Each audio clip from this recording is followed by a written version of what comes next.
రంగారెడ్డి జిల్లాకు చెందిన సుమారు 200 మంది కాంగ్రెస్ బీజేపీ పార్టీ నాయకులు బీఆర్ఎస్ పార్టీలో చేరారు. కాగా నాగర్ కర్నూలు జిల్లాలో ముగ్గురు బీఆర్ఎస్ మాజీ ఎమ్మెల్యేలు పార్టీకి రాజీనామా చేస్తుంటే దిగువ శ్రేణి నాయకులు బీఆర్ఎస్ కూటికి చేరుతుండటంతో ఈ పరిణామం రాజకీయ వర్గాల్లో ఆసక్తిని కలిగిస్తోంది.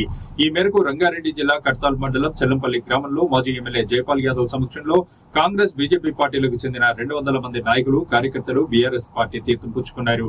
ఈ సందర్భంగా గులాబీ కూటికి చేరిన నేతలకు పార్టీ కండువా కప్పి మాజీ ఎమ్మెల్యే జైపాల్ యాదవ్ పార్టీలోకి ఆహ్వానించారు.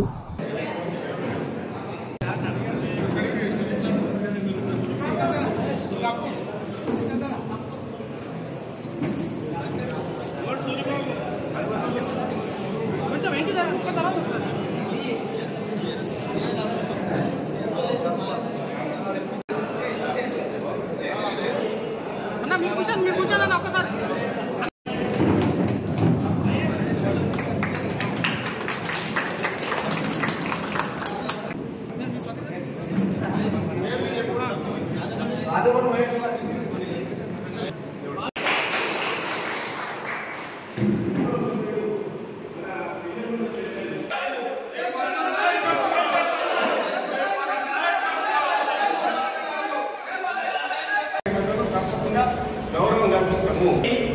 మరి మనకు పార్టీ పదవులు కావచ్చు, మండల స్థాయి కావచ్చు, గ్రామ స్థాయి కావచ్చు, జిల్లా స్థాయి కావచ్చు, ఇప్పుడే చెప్పలేము. ఎందుకంటే కాంగ్రెస్ పార్టీ మొత్తం కమిషన్ చేసి ఆ విధంగా మొత్తం కూడా డైవర్ట్ చేయడానికి ఈ విధంగా మా పార్టీ కాంగ్రెస్ చేస్తుంది. దయచేసి అర్థం చేసుకుని ఈ కాంగ్రెస్ వాళ్ళు మాయమాటలు చెప్తారు. కొంతమంది ఎగేస్తారు గ్రామాలు, నీకేమైనా నువ్వు నిలబడి ఎంతవరకు సపోర్ట్ చేస్తామంటారు. గ్రామ పంచాయతీ ఇస్తేనే ప్రజల పక్షాన్ని వచ్చినటువంటి పదవులకు ఈ 9 మంది కమిటీ సభ్యులు అన్ని మండలాలు అధివేశం చేస్తున్నాం.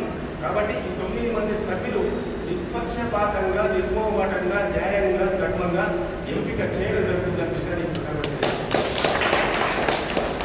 మీరైతే నాకు అందరూ కూడా కుటుంబ సభ్యులే, అందరూ కూడా సమానమే. నేను ఏ ఒక్కరిపై కూడా పక్షపాతం వహించను, ఏ ఒక్కరిపై కూడా మొగ్గు చూపను. నేను ఇలా ప్రామిస్ చేస్తున్నాను. ఈ కమిటీకి బాధ్యత ఈ కమిటీ నిర్ణయం